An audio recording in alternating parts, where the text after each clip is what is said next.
Alors, tout de suite, je vous donne lecture du thème du jour. De Mans, je me retrouve conseillère municipale de Bordeaux. De Mans, ça vous parle le thème? De Mans, je me retrouve conseillère municipale.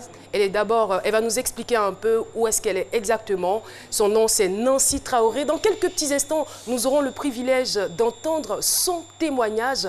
Mais avant, je vous invite à écouter cette voix.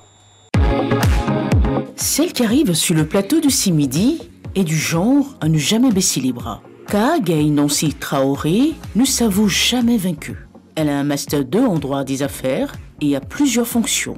Nancy Traoré fait partie de la catégorie tant convoitée des battantes. Mère de 6 enfants, elle vit en Europe, précisément à Bordeaux. Notre invitée de 45 ans est originaire de l'ouest de la Côte d'Ivoire. Elle a beaucoup de projets pour son pays. Comment est-elle arrivée à ce niveau? Je vous l'ai dit, elle nous le dira. Nancy Traoré est notre invitée. Je vais vous demander de vous tenir debout parce que c'est une autorité que nous recevons. Et chaque fois, c'est comme ça ici à ce midi, nous recevons nos invités dans la convivialité, dans la joie et avec toujours des applaudissements. C'est parti.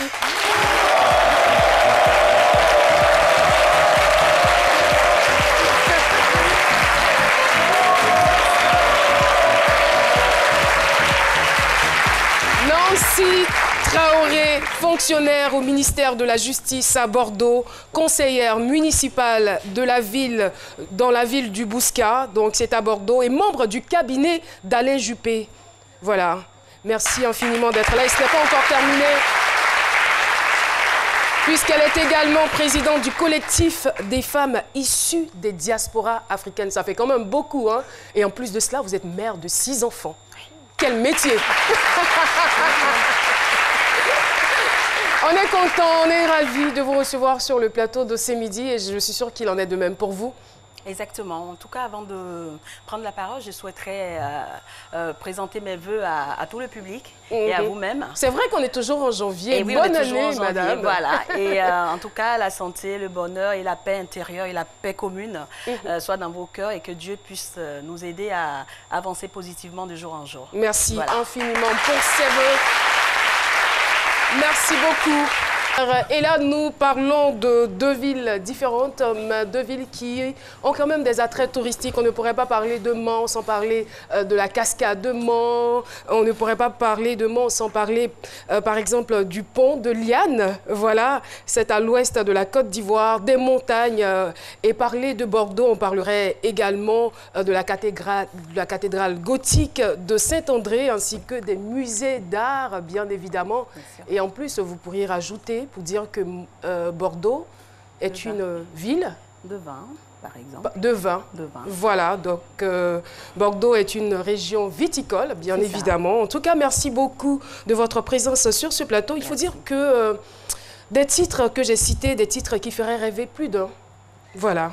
À la fois fonctionnaire au ministère de la Justice, conseillère municipale de la ville du Bouscat, membre du cabinet d'Alain Juppé, maire de Bordeaux, président de la métropole bordelaise et vous êtes également présidente du collectif des femmes issues des diasporas africaines. Ça fait rêver, ça fait beaucoup en même temps, je le disais. Mais tout cela a eu un point de départ. Oui. C'est parti de Mans. C'est ça. Racontez-nous un peu votre enfance à Mans. Exactement. Je suis très impressionnée de partager ce plateau avec vous parce que il y a des personnes formidables et je voudrais encore une fois dire merci à mon collègue qui a présenté brillamment à son auditoire ce qu'il souhaiterait faire. Voilà, donc je suis originaire des montagnes, hein, de la ville de Mans, mais je suis née à Guiglo. Et depuis petite, je me définis comme une citoyenne du monde parce que voilà, j'appartiens à la terre et j'appartiens au soleil, donc pour moi, je suis un enfant du monde. Mais j'ai grandi dans une très grande famille de 24 enfants et ça a toujours été le bonheur pour moi en tout cas. voilà, de partager, d'échanger avec des gens. Donc, je ne suis pas quelqu'un de renfermé parce que l'éducation de mes parents m'a vraiment permis déjà de pouvoir avancer encore et encore. Donc, une enfance joyeuse et heureuse, un peu capricieuse, bon, déjà qui montait aux arbres avec ses frères, avec les amis. Et je jouais au foot, c'était ma passion. Sans blague. Et j'ai compris que le caractère se détermine depuis l'enfance.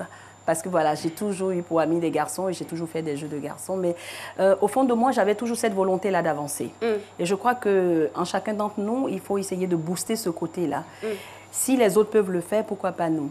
Donc c'est en ce sens-là que j'ai toujours voulu avancer. J'étais une élève brillante, mais très bavarde aussi.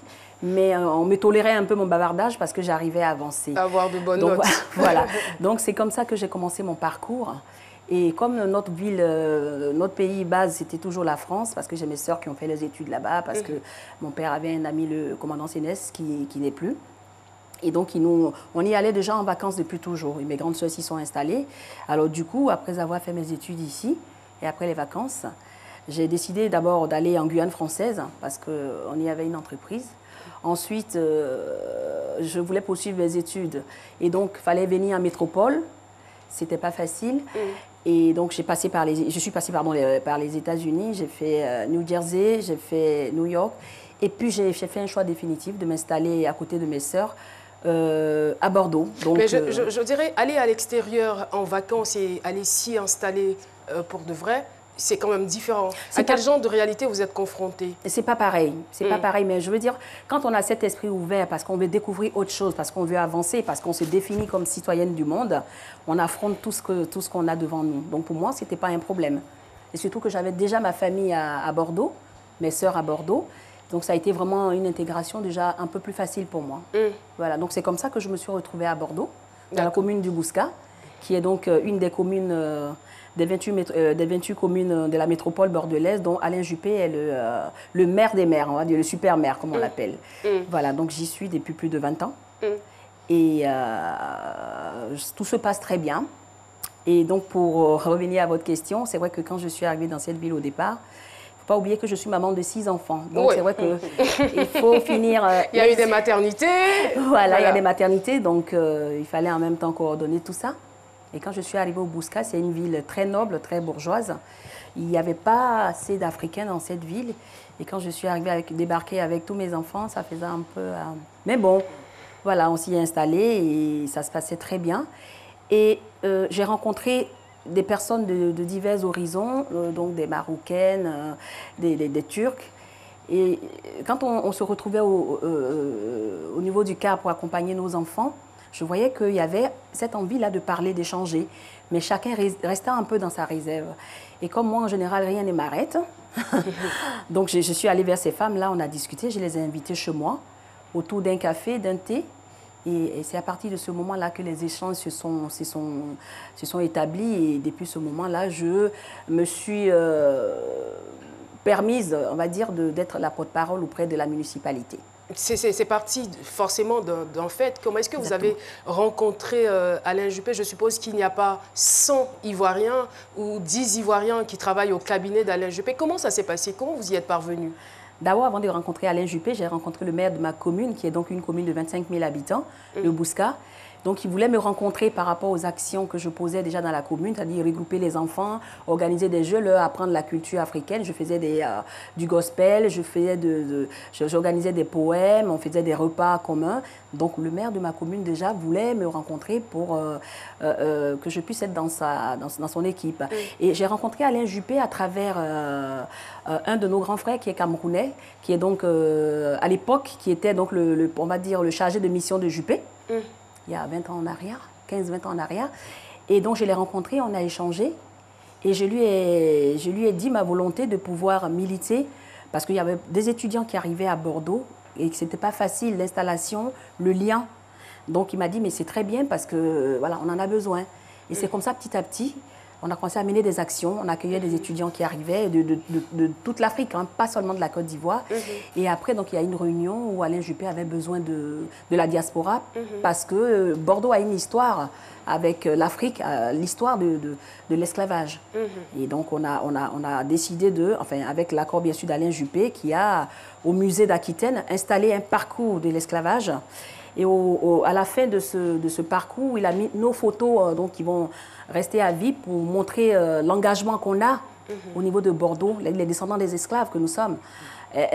Montre qu'il y avait cette valeur-là, il y avait encore la relève derrière, mais qu'on ne s'arrêtait pas sur le négatif. Vous nous avez raconté auparavant une histoire très impressionnante où il y a eu un orage, voilà, et finalement le maire vous demande de passer, vous dites non, déplacez-vous pour venir voir. Racontez-nous cette histoire-là. Exactement. Elle est tellement belle. Ça, c'est un peu le petit côté capricieuse. On a eu dans notre résidence, on a eu l'orage, donc on a perdu tous nos appareils suite à l'orage. Et on attendait que donc, les assurances se mettent en marche pour pouvoir nous rembourser. Et ça traînait. Au bout de 4-5 jours, on n'avait toujours pas ni les télés, ni les réfrigérateurs, on avait tout perdu. Et on avait des enfants qui avaient besoin de s'alimenter. Donc, j'ai réuni les familles, je leur ai dit, bon, puisque les assurances ne réagissent pas, ah ben, je vais faire un courrier, mais un courrier de la mort au maire. Eh bien, ne vous inquiétez pas, c'est ma responsabilité, parce qu'il y avait des mamans qui avaient peur. Donc, j'ai fait un courrier, mais un courrier épicé au maire. Et quand il a reçu le courrier, il m'a appelé et il a demandé à me rencontrer. Je lui ai dit non, monsieur le maire, c'est vous qui devez vous déplacer parce que c'est vous qui avez besoin de nous. Voilà, nous sommes les électeurs et donc c'est vous qui avez besoin de nous. Et c'est comme ça qu'il s'est déplacé. Il est venu voir un peu ce qui s'est passé. Et au bout de 2 jours, tout était rétabli. Et depuis ce temps-là, il m'a dit, j'ai vraiment besoin de vous parce que je sais que vous pouvez être ma porte-parole auprès de la population. Parce que vous êtes dynamique, parce que voilà, vous êtes ouvert, vous avez cet esprit-là africain et qui fait que voilà, l'unité pour vous, c'est essentiel. Avez-vous tout de suite accepté? Non. Pourquoi? Non, parce que je ne voulais pas m'enfermer dans une idéologie politique. Je voulais dire les choses comme je le sentais. Donc je lui ai dit non, je n'étais pas prête. Et je ne voulais pas appartenir à un parti politique. Mais suite à ça, il m'a dit, bon, mais vous restez avec moi et puis vous allez voir un peu comment je travaille. Mais qu'est-ce qui vous a fait changer d'avis à la longue? Parce que il était devenu plus un père pour moi qu'un maire. Voilà, c'est une personne, il est médecin à la base et c'est une personne très disponible qui n'a pas peur d'aller rencontrer la population et quand on lui exposait un souci, il était toujours là avec nous et à n'importe quelle heure. Quand on l'appelle, il est présent. Et j'ai vu son humanisme. Et c'est ce qui m'a poussée à accepter parce que ça répondait un peu à ce que j'étais en vérité. Donc, alors, avec du recul, parce que vous ne vouliez pas faire de politique avant, et vous avez même dit non, après, vous décidez de l'accompagner dans l'aventure. Avec du recul, est-ce que vous vous sentez toujours libre de dire et de faire ce que vous avez envie de faire? Mais Caroline, dites-moi, est-ce que je ne me sens pas une femme libre? Ah non, je suis complètement libre dans la tête. Hein. Ouais, je suis d'accord. Je suis d'accord. Mais là quand les sentiments prennent le dessus, je ne sais pas si nos décisions et nos choix sont objectifs. Parce que vous avez dit tout à l'heure, il est comme un père. Là, vous ne voyez plus l'homme politique, mais il y a un sentiment on va dire, de père à fille qui s'installe, de fille à père. Donc, vous le voyez désormais comme un papa. Difficile de voir peut-être ses défauts. Justement, c'est parce qu'il est un papa que je vais lui dire ce que je pense. Vous voyez ce que je veux dire? Ah non, mais c'est clair. Quand on aime les gens, on leur dit ce qu'on pense. Non, c'est vrai que... Et ça se passe plutôt bien. Ça se passe Les changements au niveau de la ville ça se passe sont très remarquables bien. depuis votre arrivée. Qu'est-ce qui s'est passé exactement depuis votre arrivée? Donc, au niveau du Bousca, en tout cas, il y a une nette amélioration des conditions de vie des étrangers. Et il y a eu vraiment des échanges qui ont été établis avec le maire parce que n'étant pas une communauté très forte au départ, la voix ne portait pas. Mais aujourd'hui, avec ce qu'on fait, les journées des diversités qu'on organise, quand il y a un souci, les Africains ou encore d'autres s'associent et on porte notre voix, on donne nos idées au maire. Et comme c'est nous qui sommes on va dire, le pont entre le maire et la population. On travaille beaucoup ensemble, on lui porte nos idées qui sont mises en œuvre quand ces idées-là répondent vraiment à ce qu'on doit faire. Donc ça se passe hyper bien, on n'a pas de souci par rapport à ça. Le doyen, allez-y. Madame la conseillère, en tant que conseillère d'un maire au Pays des Blancs, comment vous trouvez vos relations avec vos administrés? On m'appelle le loup blanc parce que dans ma commune, je suis la seule noire au conseil, la seule et la première conseillère municipale au Bouscat. Et pourquoi pas le loup noir? Mais non, ça aurait fait peut-être un peu bizarre. Donc le loup blanc, c'est celui qu'on voit partout où on est en fait. Donc je le loup blanc parce que partout où je passe, on me répète, la population me connaît. Je suis avec les jeunes, je suis avec les adultes, les personnes âgées, parce que j'organise aussi beaucoup d'activités. Dans les maisons de retraite, chaque année, je fais faire du gospel, je fais faire des contes africains pour permettre aux autres de savoir qui on est en vérité. Donc il y a des échanges dans la ville. C'est vrai que je ne passe pas inaperçu de par mes actions déjà et par ce que je fais. Quand vous parlez, on a l'impression que pour vous, une journée, c'est 28 heures, quoi. Comment vous vous organisez pour arriver à faire tout ça en même temps? Je crois que la volonté peut faire beaucoup de choses. Hein. C'est vrai que, comme j'ai dit... Hein.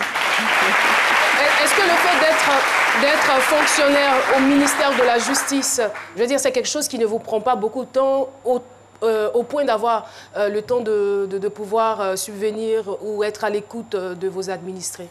Si, j'essaye de m'organiser. Hein. J'ai un calepin et donc j'ai ma deuxième fille qui est un peu ma secrétaire qui m'organise.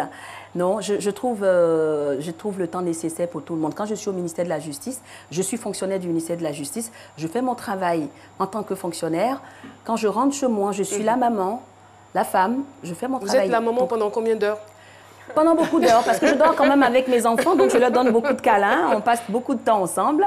Ils savent ce que je fais, ils savent mon engagement. Je crois qu'ils sont prêts aussi à me suivre hein, dans ce que je fais. Donc ça se passe très bien.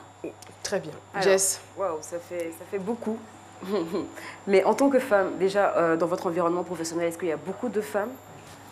Non, j'appartiens à un ministère donc, qui intervient directement auprès des détenus, qui est un ministère où on est 10% de femmes, 10-12% de femmes dans le métier que j'exerce.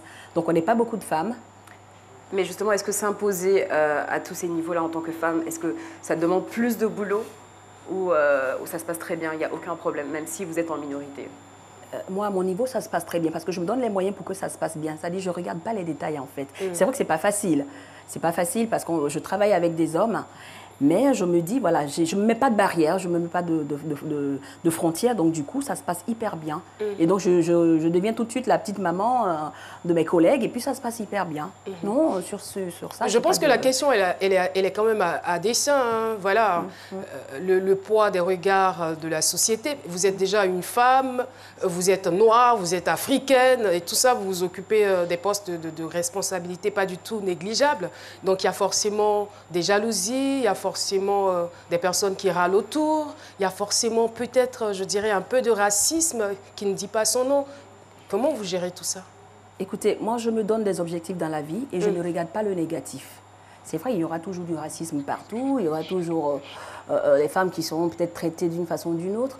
Mais quand je me bats, je ne sais pas si je suis noire ou si je suis blanche, en fait. Quand j'ai une idée, je l'applique. Je la propose au maire et quand elle est applicable, on l'applique. Je ne m'arrête pas aux détails. Parce que quand on veut avancer, justement, il ne faut pas tenir compte de ces choses-là parce que sinon on n'avance jamais. C'est ça, c'est ça. Je me vois à travers elle déjà. Moi, je suis toujours au bout d'ici parfois, mais je dis ce que j'ai à dire. Mais directement, je vais m'attarder un peu sur le volet des conditions de vie des Africains depuis votre arrivée. Vous avez parlé de ça, mais vous n'êtes pas rentré dans les détails. Parce que ça me donne des idées pour ma commune. Qu'est-ce qui a véritablement, sinon concrètement, changé pour ne pas faire de politique, concrètement changé dans les conditions de vie des Africains dans votre commune, concrètement? D'abord, ça a rassuré les Africains. Parce que étant dans une commune où il n'y avait pas beaucoup d'Africains, il n'y avait pas de visibilité. Donc le fait que le maire ait choisi une femme d'origine africaine comme moi pour les représenter, pas que les Africains, mais représenter les administrés, ça a été quelque chose de positif. Et c'est vrai que tous les Africains, pour ça, ils me félicitent. Donc ça déjà. Et puis, étant leur porte-parole, quand ils ont un besoin, je le transmets plus rapidement parce que je fais ce lien-là. Et donc aujourd'hui, c'est vrai que de plus en plus d'Africains viennent s'installer sur la commune parce qu'il y a cette ouverture d'esprit. On connaît aujourd'hui ce qu'on peut faire en tant que femme, en tant qu'issue des diasporas. Donc il y a eu beaucoup d'ouverture, il y a eu beaucoup de proximité, beaucoup de rapprochement entre la population donc, de la diaspora africaine que je représente et la municipalité. Donc le maire, à chaque fois que j'ai un événement, j'organise le dîner de la diversité où on mange du foutou, on mange de la loco, on mange du placali. Il est là, quoi. Mais à vous entendre parler, on a l'impression que tout est beau, tout est rose, voilà, tout est facile. Il y a eu forcément des moments d'échecs, des hauts et des bas dans votre vie. Complètement, complètement. Mais c'est ce que je vous disais, Caroline. C'est vrai, quand on est femme et qu'on est politique et qu'on est battante, il y a toujours des freins, il y a des gens. Moi, je me souviendrai toujours d'un de nos frères africains à la sortie d'une audience qui m'a dit, mais pourquoi c'est vous qui êtes à cette place-là? Pourquoi c'est pas nous? Et donc, je lui ai dit, mais votre combat, vous êtes trompé d'adversaire, parce que c'est pas moi votre adversaire. Ce qui n'est pas faux. Merci beaucoup. Vous êtes sur RTI 1, la chaîne nationale ivoirienne. Et puis, dans ce studio avec nous, c'est vrai que nous recevons notre invité témoin du jour, mais il y a aussi l'amicale des élèves et étudiants ressortissants de tout Mordi. La présidente Tedja Clarisse Armande. Nous avons également l'association des femmes dynamiques de la SICOJ. La présidente est Madame Blédou Koudou et les finalistes du concours Les Étoiles de l'Excellence.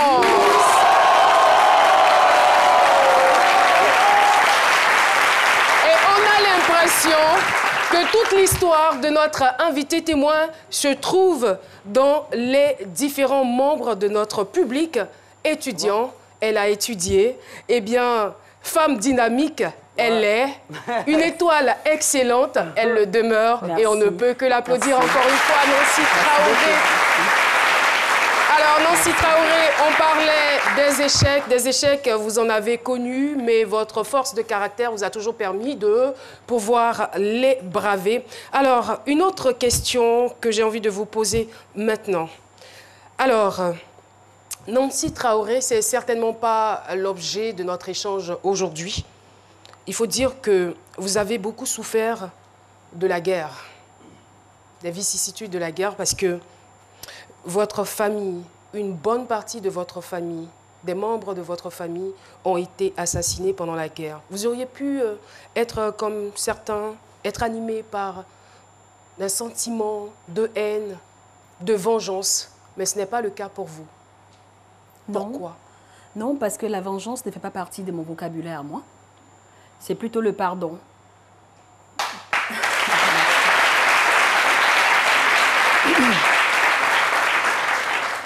Vous savez, se venger, c'est se détruire soi-même d'abord et détruire ce qu'on a en face de nous. C'est vrai, j'ai perdu 19 membres de ma famille, sinon plus. Mais Dieu m'a permis de retrouver d'autres familles dont vous faites partie aujourd'hui, par exemple. Et de l'autre côté, je suis maman de 6 enfants, mais j'en ai une trentaine, une quarantaine.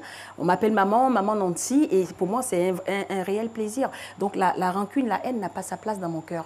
Et mon cœur n'est pas assez grand pour garder la haine. Donc quand ça ne va pas, ça sort et c'est terminé. Donc je crois que ce trait de caractère a fait aussi de moi, on va dire, la porte-parole du pardon. Et c'est comme ça qu'on peut avancer dans la paix. C'est facile de le dire. En même temps, je ne dirais pas que c'est de la démagogie. Je sais, quand je vous regarde, quand je vous écoute, quand je regarde vos œuvres, je sais que c'est quelque chose que vous pratiquez réellement. Est-ce que ça vous intéresserait de faire la politique autrement? D'être d'abord maire là-bas ou de faire la politique dans votre pays? Ne me dites pas ça parce que le maire, il ne va plus me recevoir. Non, aujourd'hui, si vous voulez, je vais dire, à tous les niveaux, on peut faire de la politique. Hein. Qu'on soit femme au foyer, qui pour moi est une fonction, la plus belle fonction du monde, parce qu'élever des enfants, c'est quelque chose d'extraordinaire. J'en ai eu 6. Ou être mécanicien à son niveau, c'est de bien faire ce qu'on a à faire.